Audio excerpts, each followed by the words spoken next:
suallardan biri də hamilə xanımlar oruç tuta bilərmi? Bu suala cavablayım. Əziz xanımlar, əslində hamilə xanımlar da oruç tuta bilər, amma biz doktor olaraq tövsiyə eləmirik. Niyə eləmirik? Bunu açıqlayım sizə. Öncəliklə ilk 12 həftə döl üçün önəmlidir, dölün orqanların qurulma dövrüdür və bu dövrdə çox diqqətli oluruq. İkinci nüans isə 12 həftəyə qədər çox artıq hamilə xanımlarda ürəkbulanma, qusma olur və aclıq, orucluq qusmaları tetikləyə bilir ki, bu zaman qusma olduğunda qanın elektrol etkisi olur ki, bu da döl üçün zərərlidir.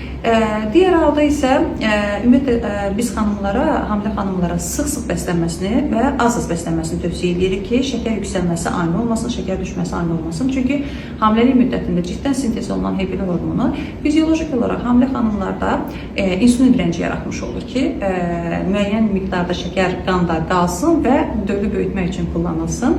Və biz oruç tuttuğumuzda da təbii ki, əgər qadınlar xüsusilə gestasional diabetə riski varsa, bu xanımlarda ani şəkər dalğalanmaları olacaq. Çünki ac qalıb, müəyyən müddət ac qalır və birdən-birə qidasını yeyərək şəkər pik nöqtəyə çatır.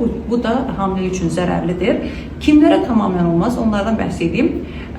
Şəkərli diabeti olanlar, gestasional diabeti olanlar, təzyiq olanlar, təqiblərimizdə gördüyümüz kimi, əgər dölün inkişaf geriliyi varsa, bu xanımlara qətiyyən oruç tutmağı tövsiyə eləmirik, yasaqlayırıq.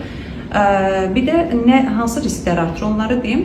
Hamilə xanımlarda sidik yolu infeksiya riski onsuz da artmış olur və bu xanımlarda oruç tutduğunda suyun miqdarı az miqdarda qəbul edəcəkləri üçün bu risk tamamilə yüksəlmiş olur və sıx-sıx da sidik yolu infeksiyonuna yoluxmuş olurlar bu xanımlar, hamilə xanımlarımız.